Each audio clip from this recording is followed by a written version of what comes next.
नमस्कार साथियों, स्वागत है आपका गोल ब्रेकर के यूट्यूब चैनल में। मैं वीके वर्मा आपका स्वागत करता हूं। दोस्तों, इस वीडियो में हम प्राइम मिनिस्टर के बारे में जानने वाले हैं, भारत के प्रधानमंत्री के बारे में जानने वाले हैं। तो चलिए वीडियो को शुरू करते हैं।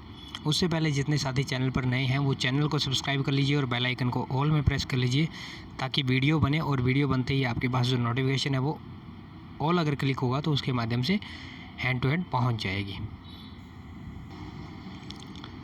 सो दोस्तों, शुरू करते हैं। और इसमें सबसे पहले प्रधानमंत्री की अगर हम बात करते हैं तो हमारे देश में जो संसदीय प्रणाली है उसको आप जानते हो कि जो ब्रिटेन है वहाँ से लिया गया है। लेकिन जो ब्रिटेन में पद्धति है वहाँ पे प्रेसिडेंट नहीं है, वहाँ पे मुखिया क्या होता है, प्रधानमंत्री ही मुखिया रहता है।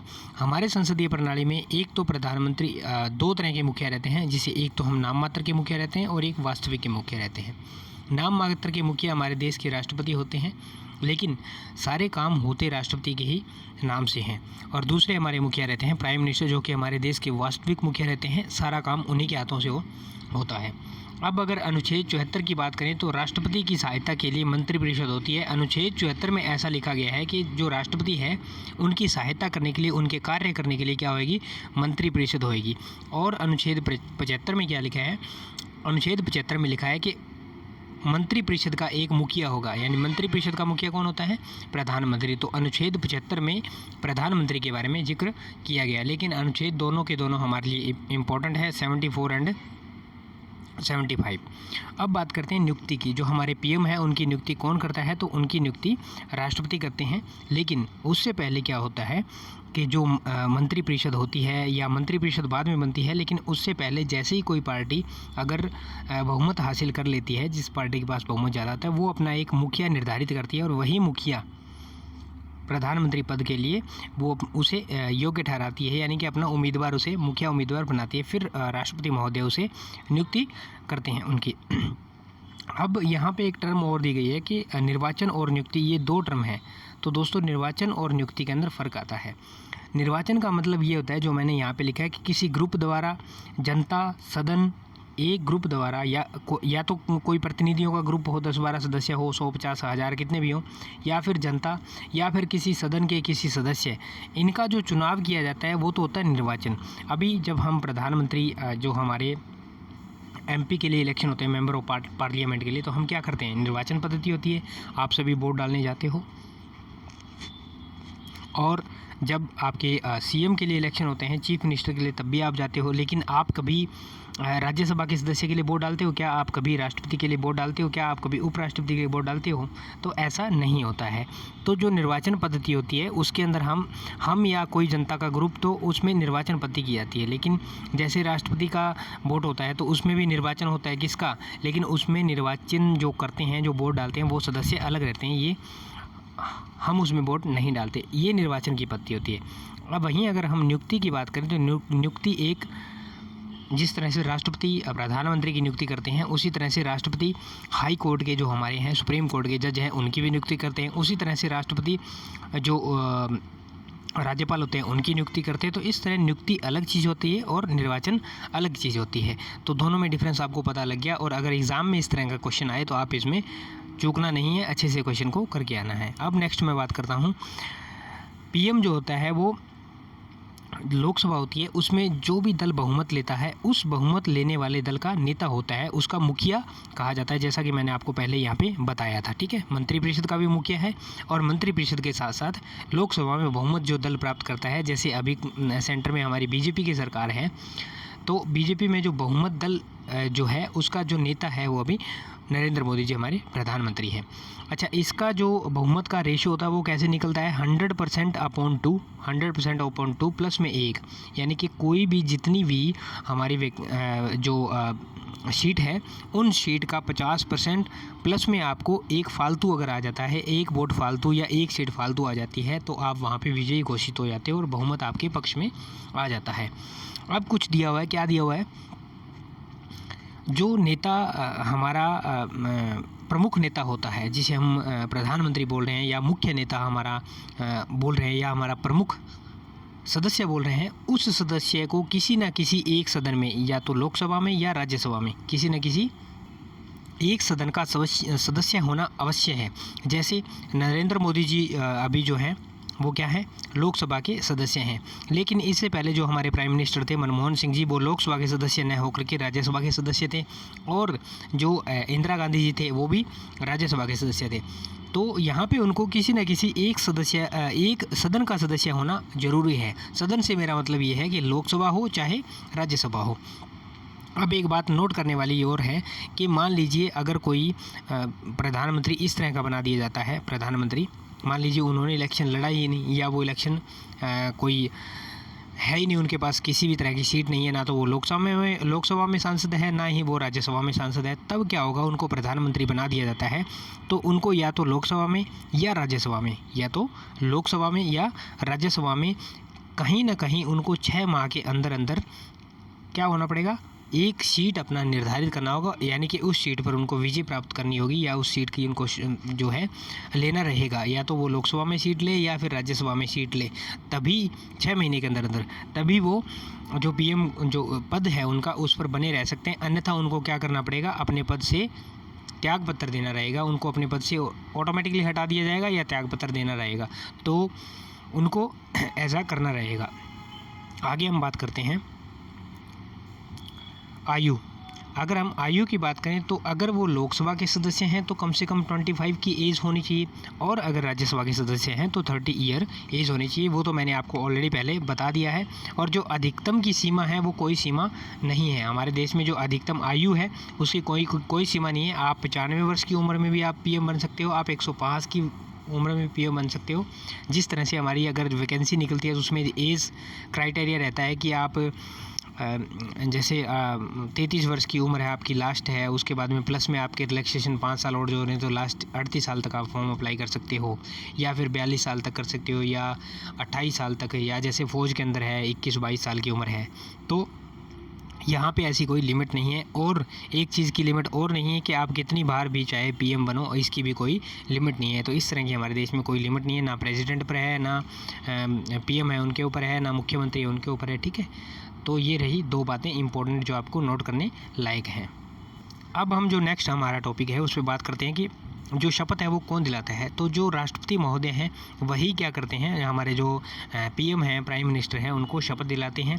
कार्यकाल की अगर बात करें, कितने साल तक वो अपनी जो सीट है उसके ऊपर बैठे रहेंगे, या गद्दी है उसके ऊपर बैठे रहेंगे, या राजतंत्र में जो लोकतंत्र है उसमें अपना प्रतिनिधित्व है वो देते रहेंगे, तो 5 वर्ष के लिए वो देते रहेंगे।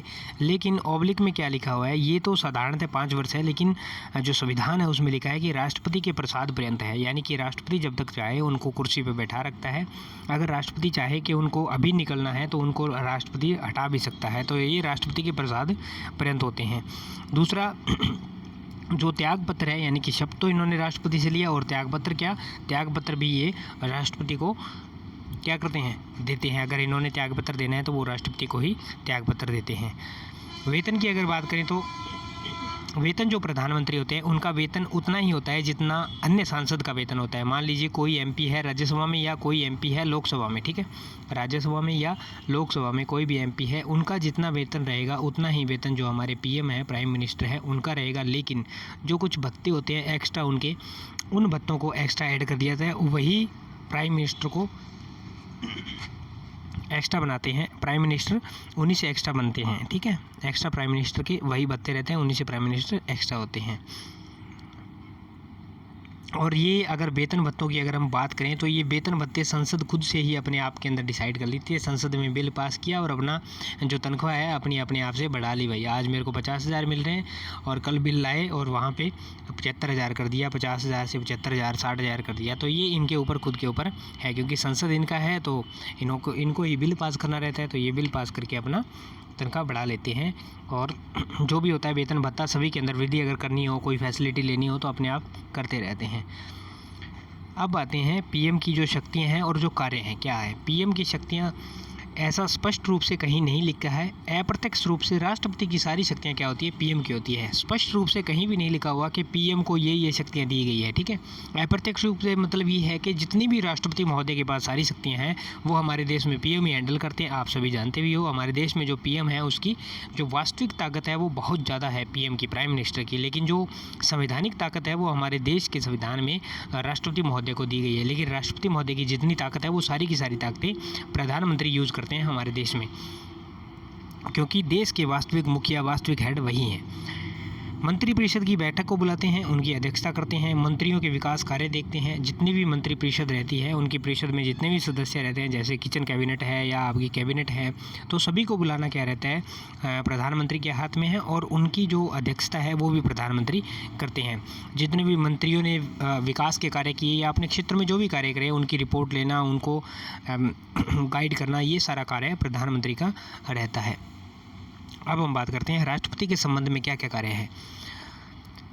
मंत्री को हटाना, किसी मंत्री को बनाना। मान लीजिए राष्ट्रपति महोदय हैं, उनके संबंध में अगर क्या क्या कार्य जो हमारे प्रधानमंत्री उनके बताएंगे कि अगर किसी मंत्री को बनाना है या हटाना है तो राष्ट्रपति महोदय को बताएंगे कि फलां मंत्री को हटाना है और फलां मंत्री को बनाना है, या फलां के पद को, मान लीजिए किसी के पद को हटा करके कोई अगर रेल मंत्री है तो उसके पद को हटाकर उनको परिवहन मंत्रालय देना है, तो ये भी प्रधानमंत्री का कार्य है। और वो कहते किसके हैं, राष्ट्रपति को कहते हैं, फिर राष्ट्रपति उनको अपने हिसाब से शपथ दिलाते हैं। ठीक है, महान्यायवादी है, अटॉर्नी जनरल है, जब इनको शपथ दिलाना रहता है तो प्रधानमंत्री है वो सलाह देते हैं और राष्ट्रपति फिर इनको शपथ दिलाते हैं। योजनाएं हैं जितनी, उनके बारे में अवगत कराना, जो भी देश में नई योजनाएं चल रही हैं उनसे अवगत कराना, जैसे बेटी बचाओ बेटी पढ़ाओ, या जो हमारा जो गंगा के लिए जो योजनाएं चल रही है, साफ़ सफाई के लिए, या कोई और योजनाएं, जितनी भी देश में योजनाएं चलती है तो सभी योजनाओं से अवगत कराना रहता है। या हमारे कोई बॉर्डर के इश्यूज़ क्या चल रहे हैं, या देश में क्या स्थिति चल रही है, देश में क्या क्राइसिस आए हुए हैं, क्या देश में अच्छा कार्य हो रहा है, क्या बुरा कार्य है, उसके सभी के संदर्भ में जो राष्ट्रपति महोदय हैं उनको अवगत कराना, ये कार्य प्रधानमंत्री का रहता है। उनको समय समय पर बताना कि इस समय तक ये कार्य हो चुका है, इस समय तक ये कार्य हो चुका है। अब बात करते हैं संसद के प्रति शक्तियाँ क्या होती हैं।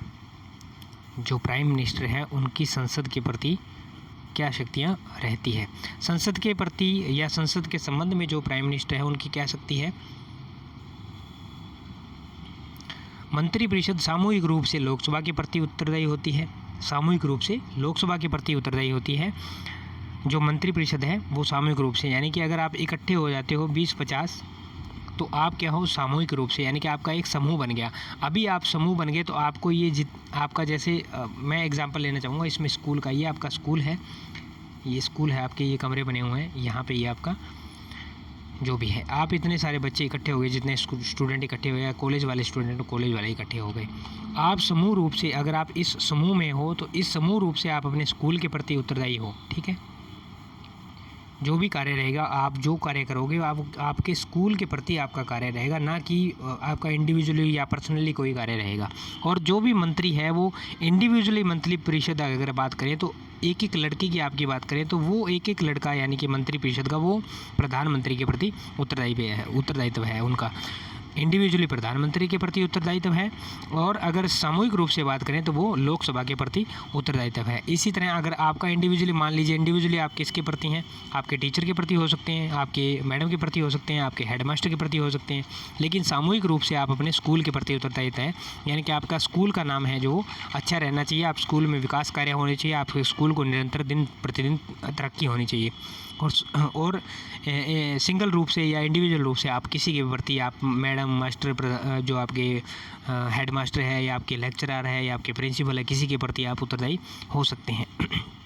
अब बात करते हैं लोकसभा विघटन। पीएम जो है वो सूचित करते हैं किसको, राष्ट्रपति को। अगर लोकसभा का विघटन करना है, मान लीजिए लोकसभा के अंदर आपको कोई कार्य है वो करने में दिक्कत आ रही है प्रधानमंत्री को, और जो जितने भी उसके सांसद हैं, उसकी पार्टी में जितने भी सांसद हैं वो उनका साथ नहीं दे रहे, ठीक है, तो साथ नहीं दे रहे तो प्रधानमंत्री क्या करेंगे, उनको बुरा लगेगा। अब वो क्या करेंगे, मेरा काम तो हो नहीं रहा है और देश के जो सामने है वो मुझे सर झुका के चलना पड़ रहा है या गालियाँ सुनने को मिल रही है, तो अब क्या करेंगे, या कोई ऐसी परिस्थिति आ जाती है जिसके अंदर वो संभालने में नाकामयाब हो जाते हैं अपने कार्य को, तो वो क्या करेंगे, या उनके जो सांसद है वो किसी दूसरी पार्टी में जा कर के अपना विचार विमर्श देते हैं और इस पार्टी को छोड़ना चाहते हैं या छोड़ देते हैं, तो धीरे धीरे क्या होगा, उनको अपना मन है जो बदल जाएगा और वो राष्ट्रपति महोदय को कहेंगे कि अब लोकसभा है उसको विघटित कर दिया है ताकि दोबारा से चुनाव करवा के नया जो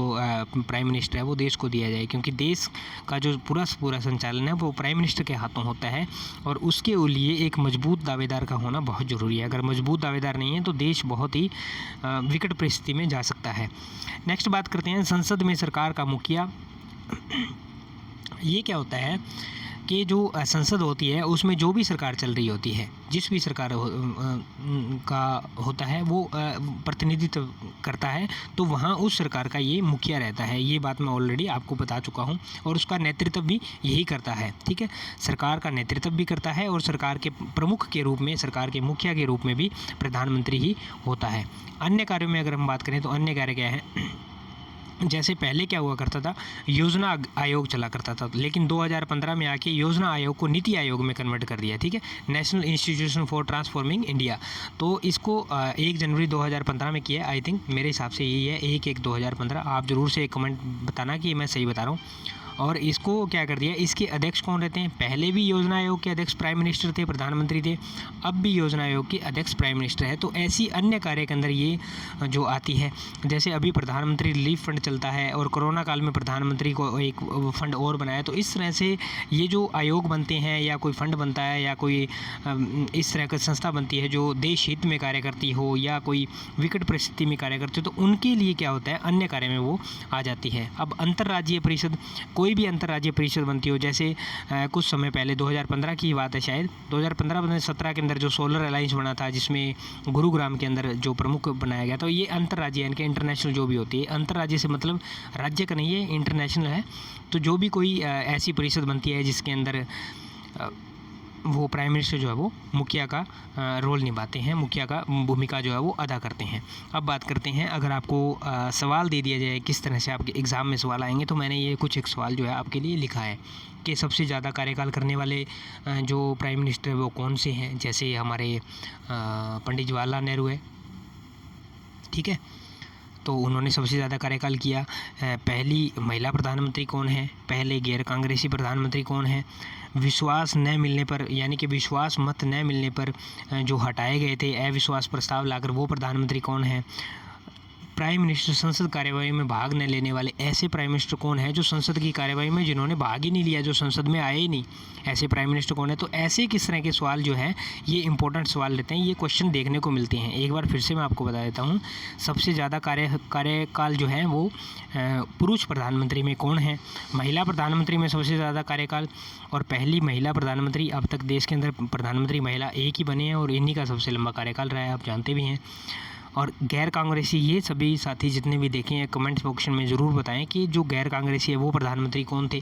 ठीक है, विश्वास न मिलने पर हटाए जाने वाले, विश्वास जो है जिनको अपनी पार्टी से विश्वास मत नहीं मिला था और फिर उनको हटा दिया गया था, ऐसे प्रधानमंत्री है, इसका नाम बताएं कौन है, आप ढूंढ करके ज़रूर बताना। पीएम जो संसद की कार्यवाही में भाग नहीं लिया जिन्होंने, ऐसे प्रधानमंत्री कौन है जो संसद की कार्यवाही में आए ही नहीं। तो इन क्वेश्चनों के आप आंसर ढूंढ लेना और इनके क्वेश्चन अगर आपको पता चले तो आंसर तो मुझे कमेंट बॉक्स में बताना, ताकि आपकी जो रिवीजन है वो अच्छे से हो जाए और यही क्वेश्चन आपके जो है पूछे जाएंगे। और जो आर्टिकल वाला क्वेश्चन है 75, 74 उसके अंदर पूछा जाएगा। 74 मंत्रिपरिषद को बताता है कि राष्ट्रपति की सहायता के लिए मंत्रिपरिषद रहेगी, और 75 जो आपको बताता है कि उसके लिए एक मुखिया रहेगा जिसे प्रधानमंत्री कहा जाएगा। ठीक है, तो दोस्तों वीडियो कैसी लगी लाइक ज़रूर करना, कमेंट ज़रूर करना और अपना डाउट हो वो बताना, वीडियो में कुछ सुधार करना उसके लिए भी बताना। चैनल पर नए हो या अभी तक सब्सक्राइब नहीं किया है, पीछे टाइम से आप वीडियो देख रहे हो तो सब्सक्राइब ज़रूर कर लेना। आप किस टॉपिक पे वीडियो चाहते हैं इसके लिए भी ज़रूर कमेंट बॉक्स में बताना। वीडियो प्लेलिस्ट में जाके विजिट कर लेना, वहाँ पे मैंने इंडियन पॉलिटी के नाम से 6-7 वीडियो डाल रखी हैं, तो उनको ज़रूर से देख लेना। अच्छी अच्छी वीडियो डाली हुई है, प्राइम मिनिस्टर की है, जो आज आपको बनाई है वो प्राइम मिनिस्टर की है, उससे पहले राष्ट्रपति, उपराष्ट्रपति, राज्यपाल, संसद, लोकसभा, राज्यसभा, उनके लिए भी मैंने वीडियो डाल रखी है। उम्मीद करता हूँ आपको वीडियो अच्छी लगी होगी। मिलते हैं नेक्स्ट वीडियो में नेक्स्ट अपडेट के साथ, तब तक के लिए जय हिंद, जय भारत, वंदे मातरम साथियों।